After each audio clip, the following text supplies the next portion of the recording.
¿Cómo era antiguamente la biblioteca, mamá? La biblioteca pública tenía varios pasos para poder sacar prestado un libro o un texto. Entonces, estaba seleccionado de acuerdo al color, estaba seleccionado de acuerdo a las áreas que uno fuera a consultar o investigar.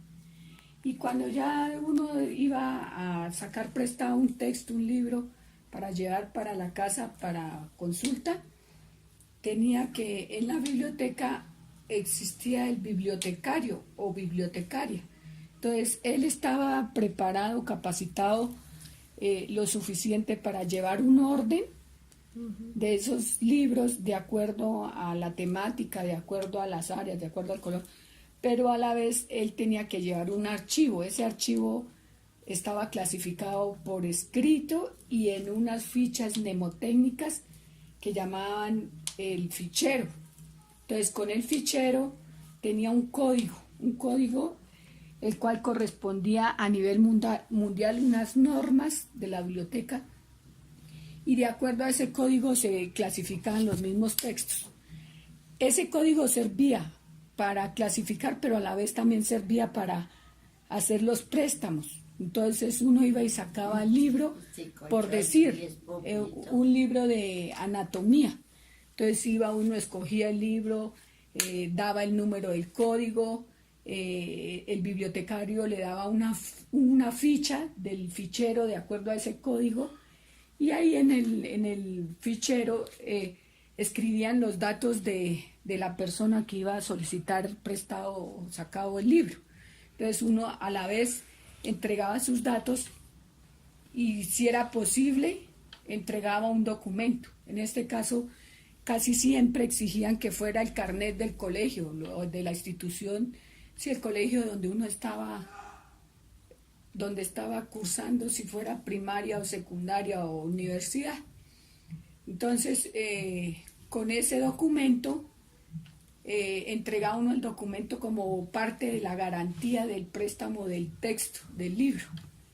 Y en ese fichero escribían todos los datos, la dirección, la fecha, el código, el número del texto, venían las páginas, venía bien detallado si el libro se encontraba en buenas, regulares o mal estado. Entonces, así lo tenía que uno devolver, de acuerdo como tuviera la portada, la pasta, todo.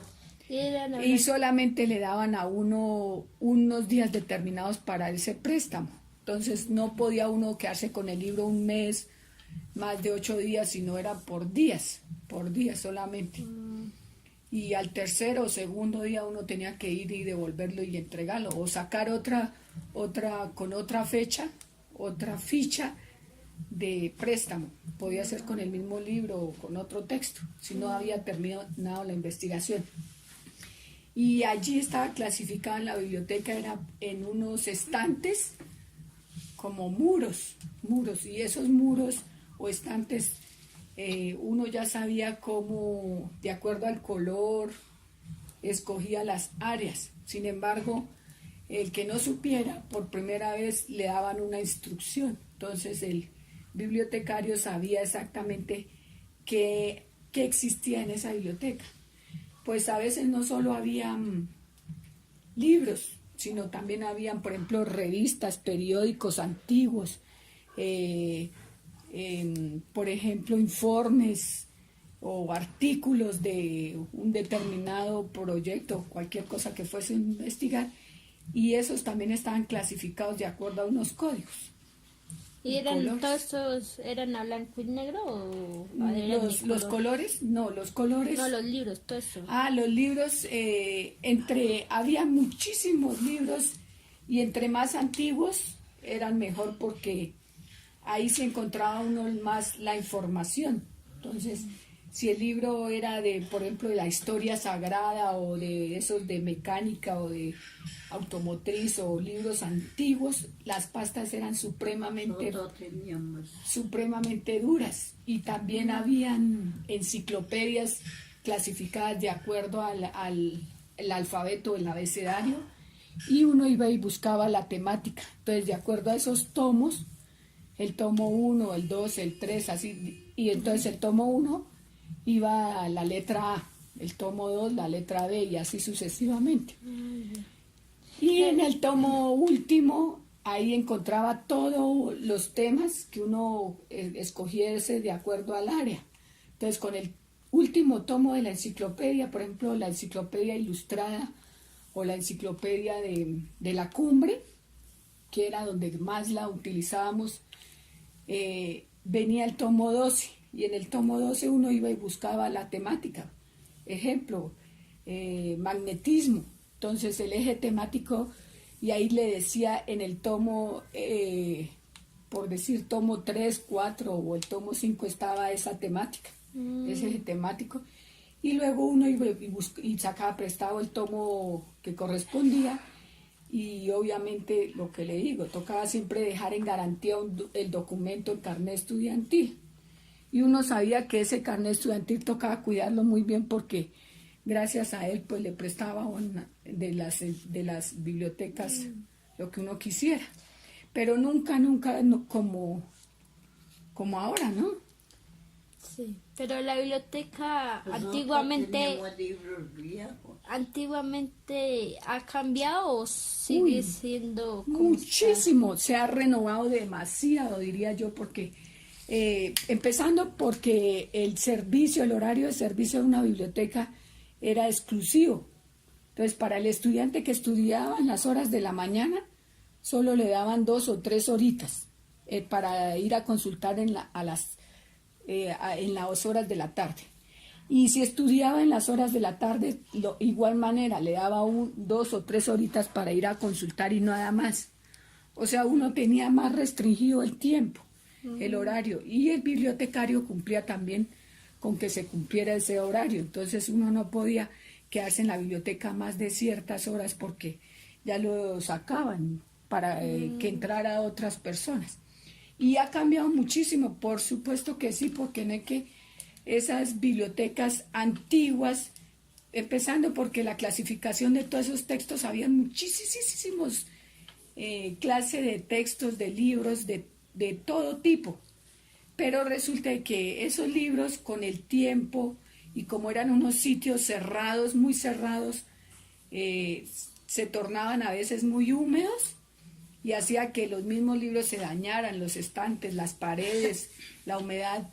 Y cuando uno sacaba un libro parecía ya muy deteriorado, muy roto, muy sucio, Entonces a veces inclusive muchas de esas hojitas de buenos libros, excelentes libros, porque habían muchísimos libros, uno encontraba cualquier cantidad de poetas antiguos, de presidentes, bueno, era como una enciclopedia en carta, pero en textos, en libros. Actualmente ha cambiado muchísimo. Uno va y consulta una biblioteca y todo se encuentra en computadores.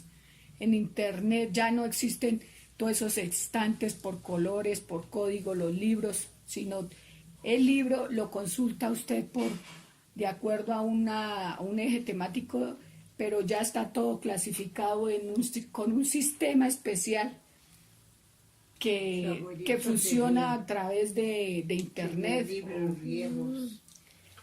¿Y el periódico existía antiguamente o Ahí había unas cuáles eran había los muchísimas las empresas? clases de tiempo, el periódico, la prensa, que llamamos nosotros la prensa. La prensa viene de la palabra de la imprenta. Sí. Entonces, desde la época de la imprenta, inclusive habían unos periódicos de los años 30, 40, de la época de la violencia, y todavía se conservaban. Entonces uno iba y consultaba ese periódico, esa prensa, y las que más funcionaban acá en nuestra ciudad, pues era como El Espacio, El Espectador, ¿Y dónde estaban El ubicadas? Tiempo, y eso estaban en un sitio determinado que llamaban la ludoteca. Ahí dentro de la misma biblioteca existía la ludoteca. Entonces la ludoteca era donde estaban las revistas, los artículos, importantes, científicos, de toda, O sea, el índole. periódico no lo vendían así como ahorita. Y el periódico era muy difícil de conseguir, además de que era muy Diana le costoso. gusta dormir Uy. con yo. Era muy costoso. Si no, yo ponía allí y ponía mi virgen allá. El periódico era muy costoso en esa época, entonces no se conseguía así como tan fácil y la distribución eran ejemplares muy poquitos aquí en la ciudad. Entonces, el primero que compraba el periódico, los 5 primeros, 10 primeros usuarios, pues tenían la oportunidad de tenerlo pues a un costo muy alto. Y ya después, si uno se ahorraba un mes para comprar el periódico, ese periódico había que guardarlo muy bien, conservarlo muy bien porque no era tan fácil de conseguir. Actualmente todo se consigue por los medios de comunicación como el internet, sogamoseñadas, por ejemplo. Entonces uno ya no necesita sociales.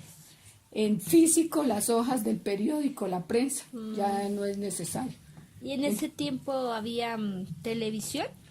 Sí, aquí en Colombia más que todo se inició, Bueno. en Colombia se inició la televisión en los años 20, 25, si no estoy tan mal, pero era a blanco y negro.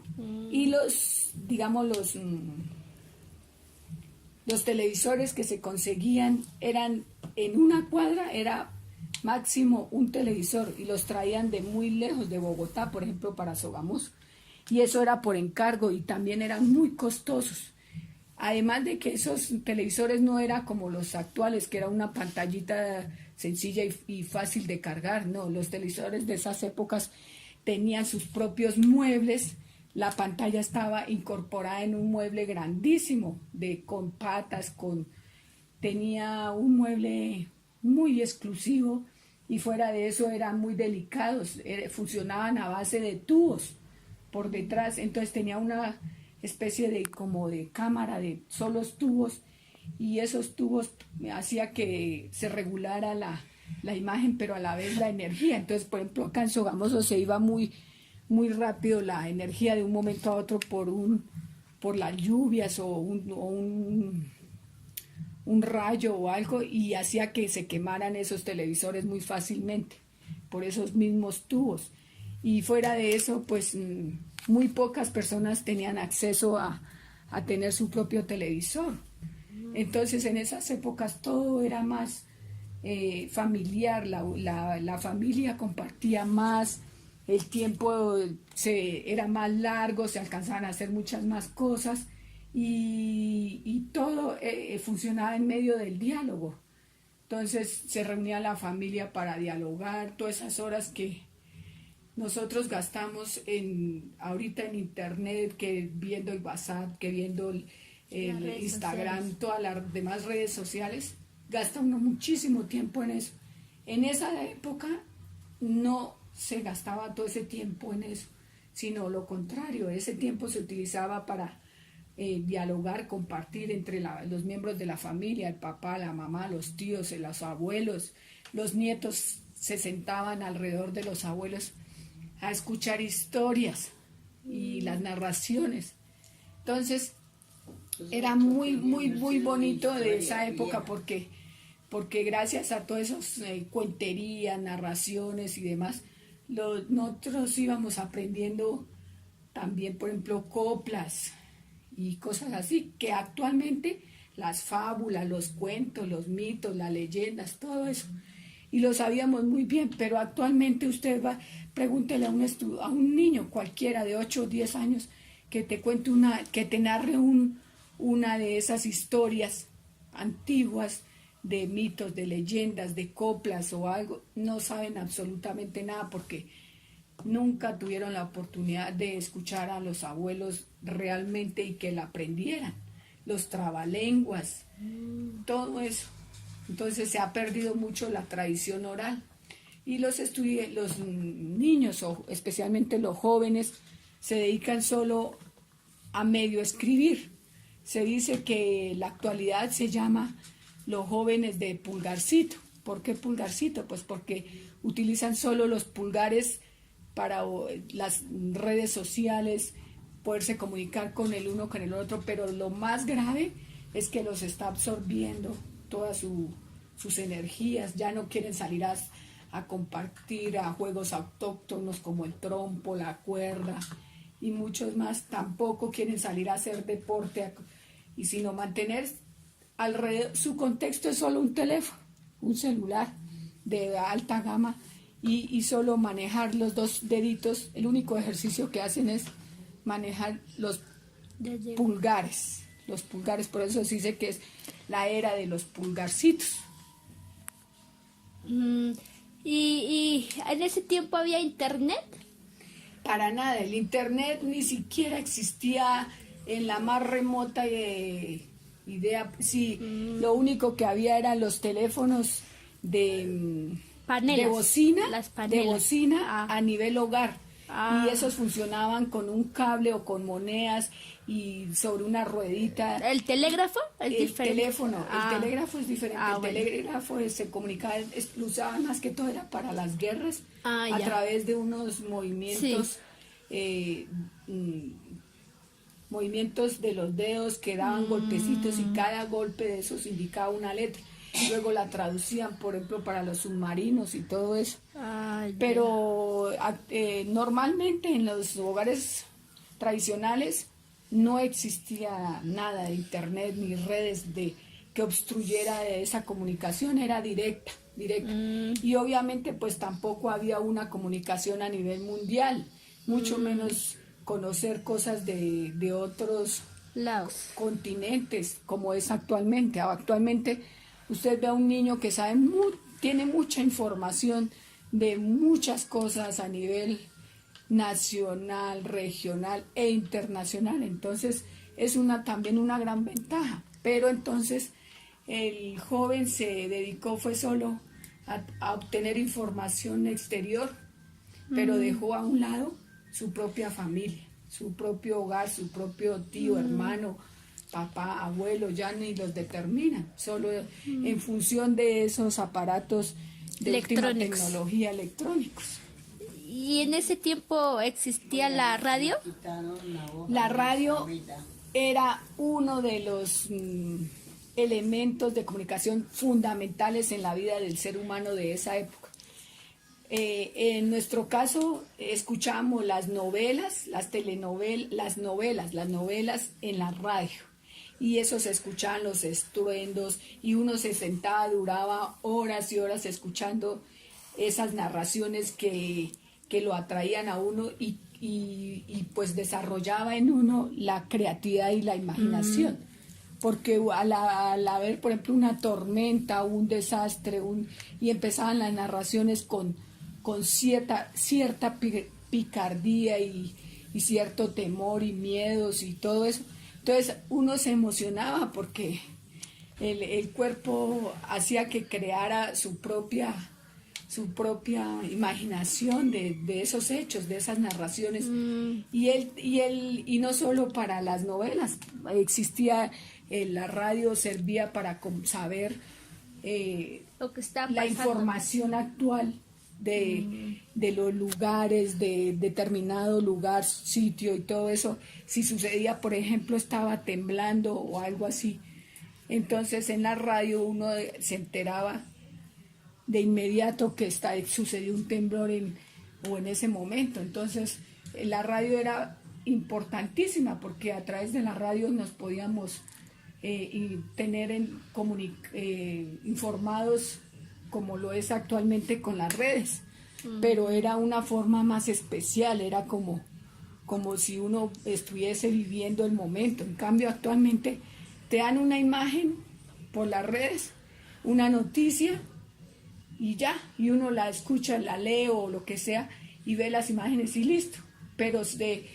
perdió ese espacio donde el propio cerebro creaba, imaginaba lo que estaba sucediendo allí. En cambio, transportarse en ese lugar o en ese sitio, pero ya imaginario. En cambio, actualmente pues los jóvenes, los niños, todos se nos perdió ese sentido de creatividad e imaginación. ¿Y crees que las herramientas tecnológicas y todo eso han cambiado como eran antiguamente a como es hoy en día? Muchísimo han cambiado, por supuesto que sí, han cambiado bastante, pero entonces tienen sus cosas buenas, pero a la vez tiene sus cosas malas. Sus cosas buenas es que pues tenemos la posibilidad de estar más rápidos, más cercanos, tener la información inmediata, tener más detalles, conocer más cosas. Y obviamente para una persona, para investigar, pues es más asequible, más fácil, más prontamente.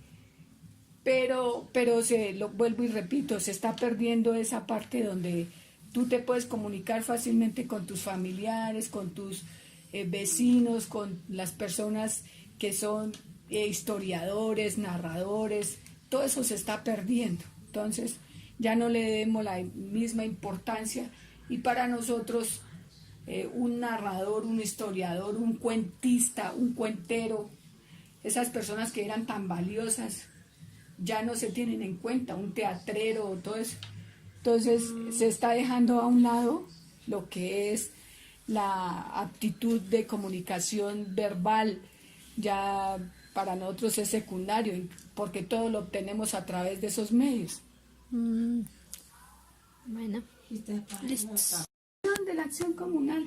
¿Megáfonos? Sí. En la antigüedad, por las cuadras, el presidente de la acción comunal o del barrio o de acá de la catedral o de la iglesia o de cualquier sector o a nivel educativo, los rectores o coordinadores, bueno, los que eran parte de esos líderes de la comunidad del barrio, se encargaban de las horas de la tarde pasar por las calles con un megáfono y con ese megáfono comunicaban a las personas que iba a haber una reunión o que se iba a cortar la luz, la energía, o que no iba a haber agua durante el fin de semana, entonces que recogiéramos el agua, así. O sea, el megáfono hacía parte de esa comunicación, era como un elemento fundamental y todos ya sabíamos que cuando pasaban los bomberos o los líderes o algo, entonces quería decir que iba a suceder algo importante durante los próximos días, entonces todos andábamos pendientes de eso del megáfono. El megáfono eran digamos como la comunicación social en ese momento para enterarnos de lo que sucedía en el barrio, en la comunidad, dentro de las mismas cuadras, o sea, las ceras, entonces pasaban y ellos se encargaban de caminando, llevaban el megáfono, 2 o 3 o 4 personas y iban rotándose, iban dando la comunicación. Ellos iban leyendo un papelito y iban diciéndole a la comunidad que para que si iba a haber una reunión, si iba a haber una congregación, si iba a haber una celebración en el barrio, en la cuadra. Ah, ya.